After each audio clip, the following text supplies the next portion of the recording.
Hello and welcome again. Today we're doing chapter 51 of the Varangian.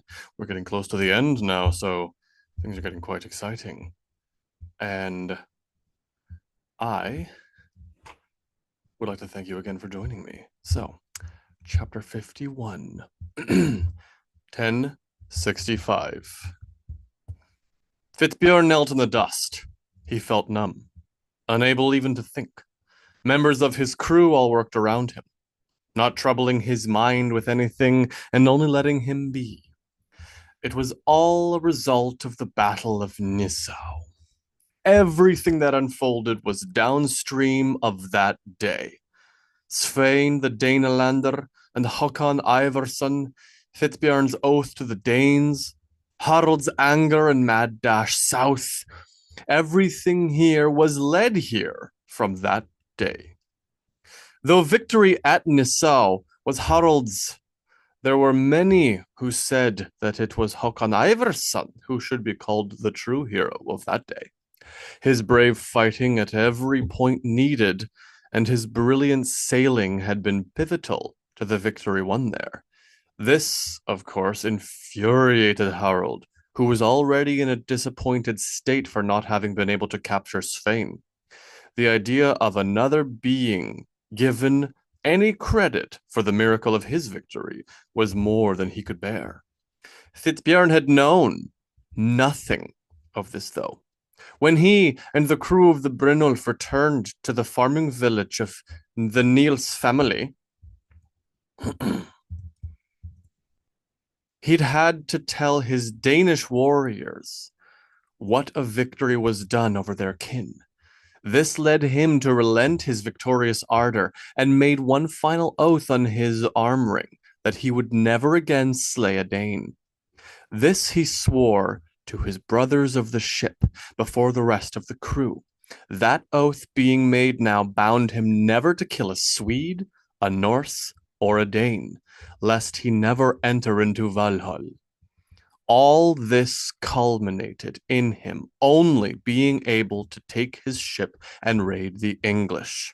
Meanwhile, Harold had learned by rumor something most embarrassing. It was said that after the battle at Nissau, and with the advantage of his movement, Håkon was the one who allowed Svein to go free. This he'd learned by report to have been shared by one of Håkon's men. The man was deemed a traitor, and Harald had ridden with near 1,000 men to arrest him. Of course, in the local area, the Uplands, Fitbjorn and his great Snekja had grown famous for their yearly raids into England, and so had attracted many warriors to join him. He gained also 2 new ships, both Skade, after bringing them back from Nissau, and now Fitbjorn commanded a crew of 100 and had 3 long ships. Each year, the Brynulf, the Passion of Inga, and the Lumbering Cow raided and reaved the coasts of Kent, of Mercia, and Northumbria.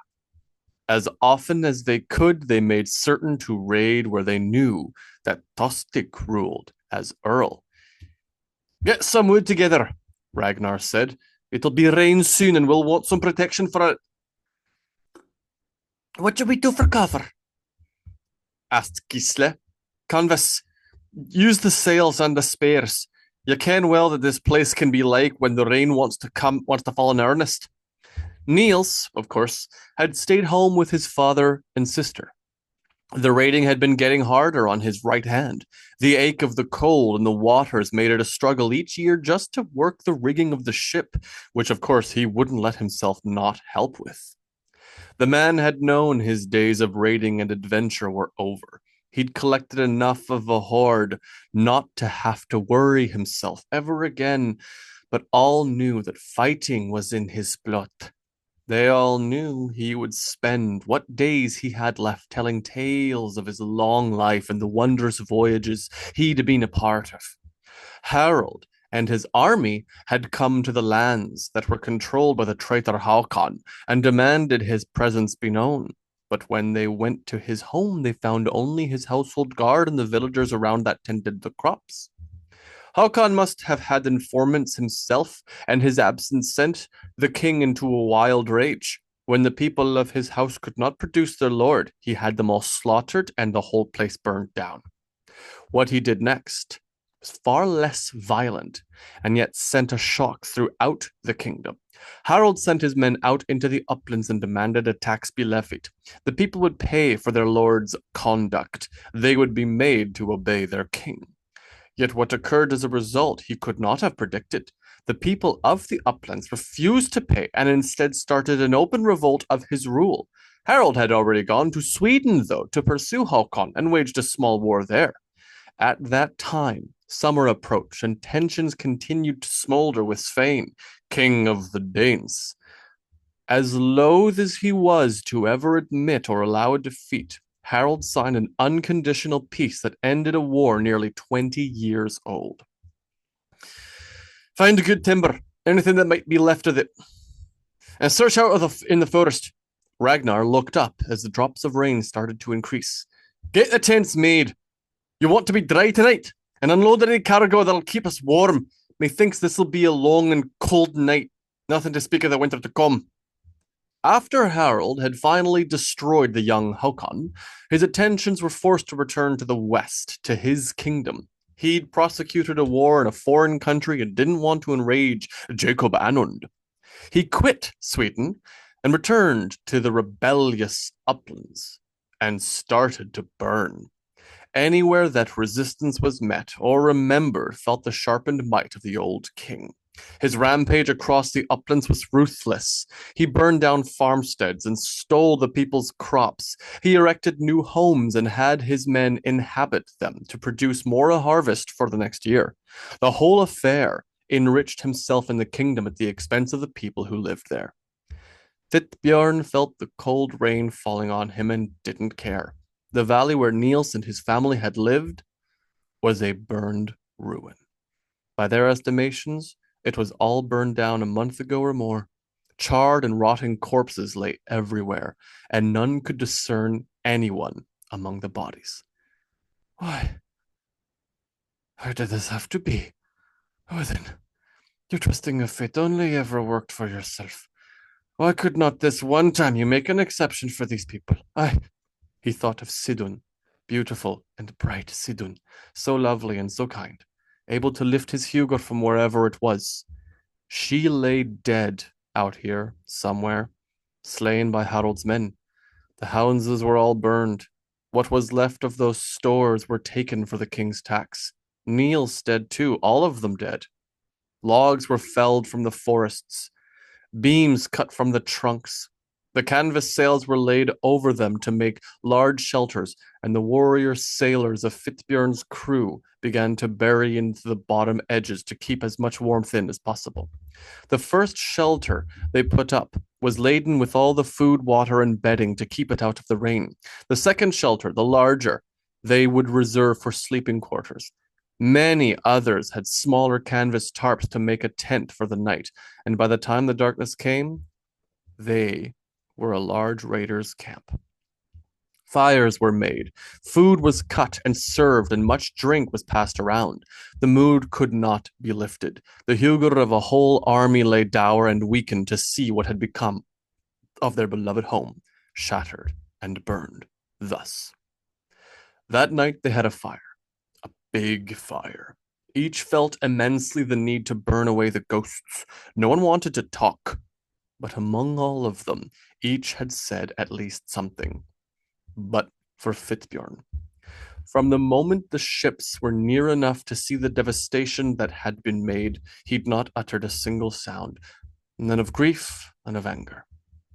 He had been the first to leap from the ship and swam the icy sea toward the shore. The crew shouted after him, for he still wore his heavy sodden white cloak, which would surely pull him below the surf. He'd made it to the beach by sheer force of will and sprinted faster than any had ever seen a man run for the place where his home had been. Fitbjorn dropped to kneeling and just stayed there in total silence. Ragnar had taken command of everything thereafter. He had ordered that seat be made for Fitbjorn and that he be made to sit in it.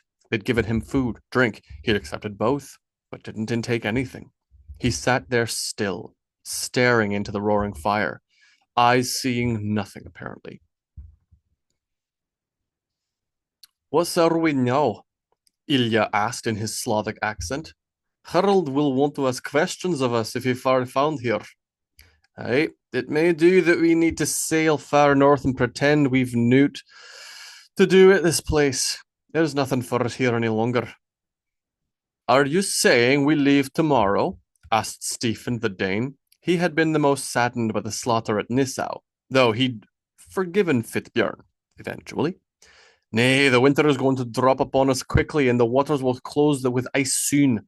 We stay here. There's good trees to cut for timber. We have to devote ourselves to starting on the morrow to remaking the settlement here.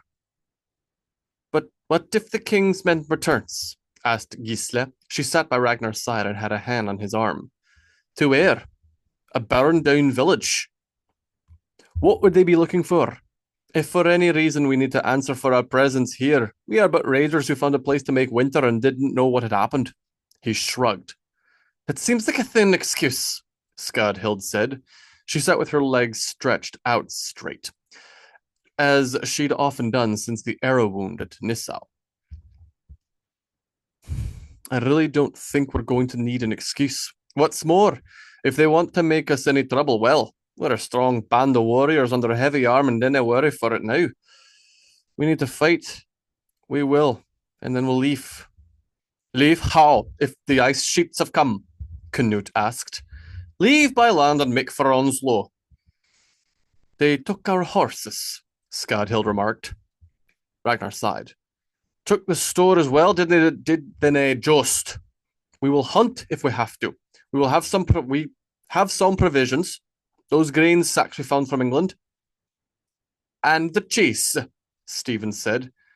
Not much, said Ilya, but perhaps enough for winter, Ragnar said loudly to quiet down the chatter and had begun around the fire. Fitbjorn, what you think?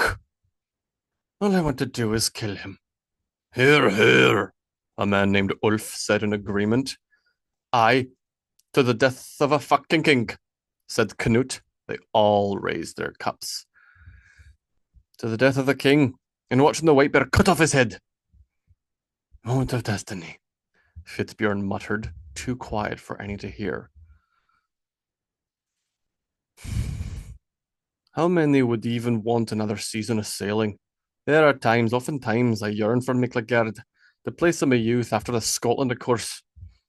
My God, I'm nearly 50. He shook his head. How did this all happen, White Bear? How old are you? You know, I never thought to ask. Ragnar looked sidelong at Fitbjorn as he spoke. 45, I think, he said blankly. All were quiet.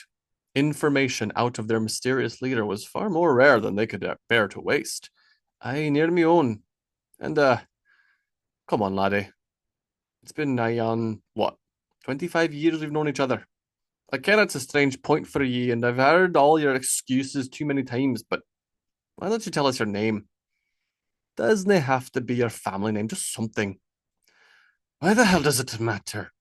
It matters for... I want to save your soul, laddie. God offers salvation to all, and I can see right now that you need salvation more than any I ever saw. Come on, God canna save your soul if he doesn't ken your name. That's a relief. He made eye contact with Ragnar, a look of utter sadness in his expression. And here, I thought your God was all powerful. Those among them that weren't Christian laughed. This was the levity every one of them needed, craved. They all started to laugh. One by one, they each joined in and let the sadness dissipate from their camp. They laughed as much as they cried. That laughter reached the part deep within Fitbjorn. These were his crew. All these men and women served and respected and followed him. They'd all been grieving, and yet one tiny moment of levity washed away much of the outer anguish like a tempest, washing clean a sheet of rock. He couldn't let himself fall into despair, but he also knew the dangers of not allowing himself the appropriate amount of grief, too. He had lost everything, and he hadn't been anywhere near to stop it. But so had all these warriors. They were from all manner of different parts of the northern kingdoms. Ausmund was from the Trondheim region. Skadhild hailed from the far in the north of Norway. Ulf was a Dane from Kattegat. Gisle was from near Nidaros. Orm had come to their part from the world of Svitjod. Ragnar was from the Scottish land. He now held an oath not to kill any of the three northern kingdoms' people. He decided in that moment that he hailed from nowhere specifically. Luckily, he'd never told anyone where he was from, and no one seemed to care so much. But in that moment, surrounded by the laughter of his friends and feeling the light rain of the heat of the roaring fire, he felt more northern than any kingdom in particular. Fitbjorn felt in that moment neither Norse, nor Dane, nor Swede. He had no name, no family, no direction. But for all the ones he had chosen for himself, he had chosen the nationality of Raider, the family of his crew, the direction of destiny. We won't have any interruption here for this season, he said with authority and strength. The laughter had died down, and all turned to look at their leader. We have the winter to prepare, to build and renew this place. It will never be what it was. This will not be the home we knew it to be. I will let you all a day, tomorrow, to grief. We will search out for bodies and bury what we find. Tomorrow night shall be a funeral for the valley of the Niels. Stories we will tell. He'd like that. Then the work shall begin.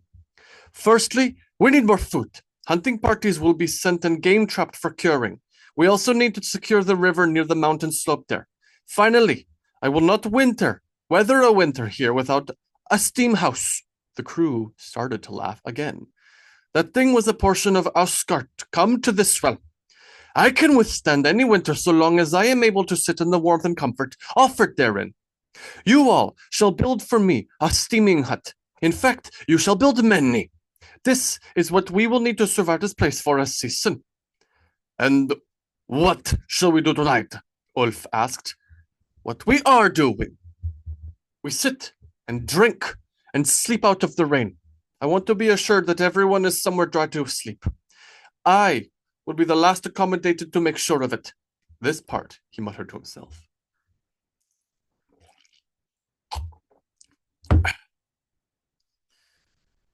And what do we do next year? What will spring mean for us? Ragnar asked. What are we to do? We wage war. That is what we have always done. Is raiding really war? Asked Gisle. Of course it is. But we aren't fighting in any battles, usually, and there's no host enemy we fight against. It's just... She shrugged. How old are you? Fitbjorn asked. 25. He glanced at Ragnar as if to ask, really? And, well done, at the same time.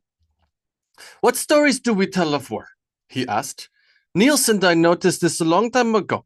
He told of the great moment just before a victory. He tells the story of our fight in Miklagard, starting when Harold escaped from prison. Hold and lead a victorious host of Varangian against the tyrannical emperor. Fitbjorn stood now to accentuate his points. They all know the story. They all knew the story. It was legendary.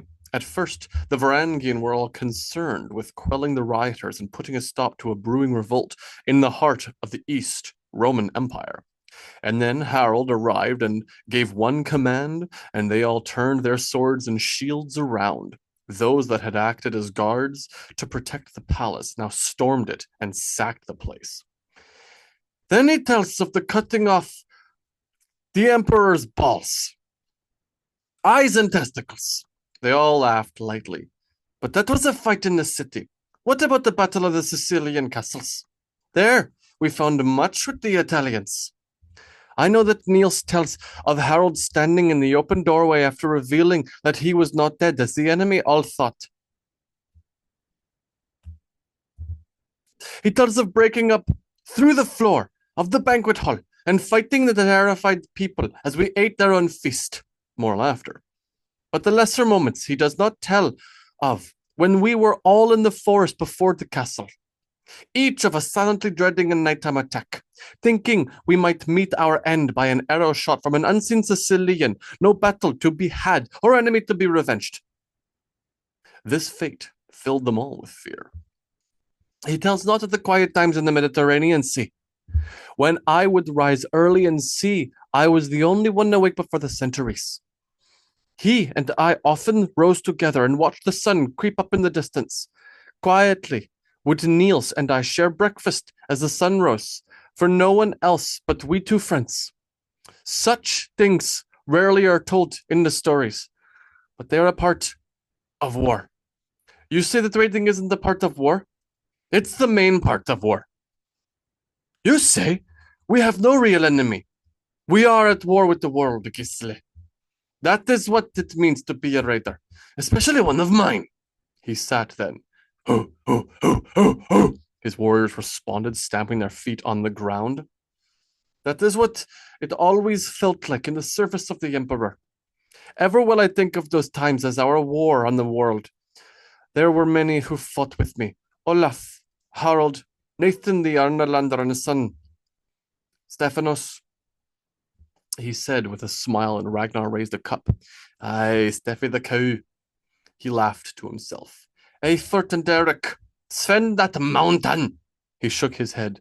But for me, the best of times was when Harold Sigurdsson was just the commander of the Varangian Guard, and we were his carefree wolves, let loose all throughout the sea, taking treasures and feasting every night.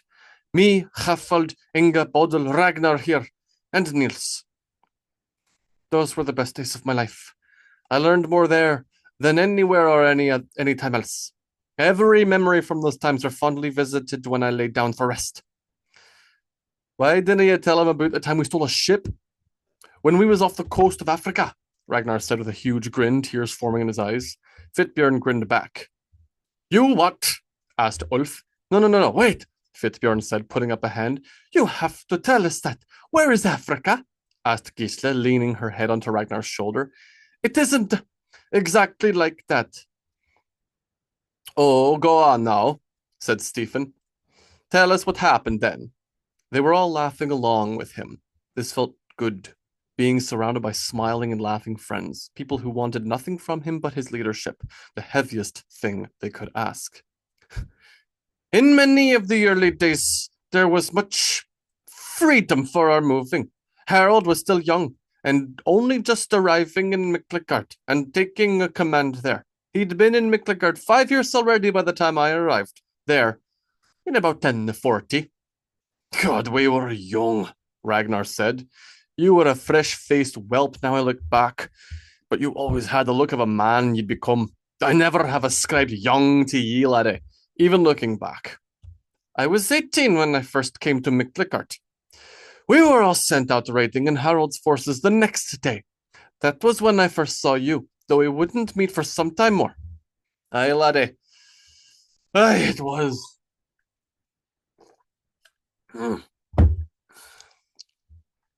Perhaps around that time, or some other. We were all fighting and taking castles across the shores of the Anatolian coast, and in Africa. I have heard of this. The 80 castles taken, Orm said. Many it was, very many. One night, the 6 of us were all drinking in a house we'd taken in the raid. We all awoke in the morning. Or was it already noon? He asked with a sly grin. It were late for sure, laddie. The sun already always seemed at its height out there. Yes, well, no matter. The crew of the ship seemed to have forgotten us and rode off in the morning, with us still snoring away in the hut. Ragnar laughed. I think it was Bodil's snores that drew the Saracen. We woke to strange tongues, shouting outside the house, definitely not knowing what to do about us. It was Hafald, of course, that rose from the noise first and started to rouse us all. Now, most of our armor was still on. We didn't have the patience to take it off that night, and so only removed our helms and drank like that. That was our fortune. I woke to Hafald and Inga already up and readying weapons for a fight. Without even knowing why, I reached for and grabbed my battle axe, my great axe. He spent a moment, wistfully remembering that weapon, and then thought to get out on my helm. When we were all armed and ready, we burst out into the blazing sunlight. And what's the first thing we did, Ragnar? Do you remember? We started shouting for those bastards to drop their weapons. No, we started sweating in the sun. It was already so damned hot that I thought I'd bake where I stood. But the Surklanders were all brandishing weaponry and shouting back at us. I think it was Hafald who struck first with his axe, wasn't it? Of course it was Hafald. It was always Hafald striking first, Ragnar said with a laugh. I hadn't even had time to count them.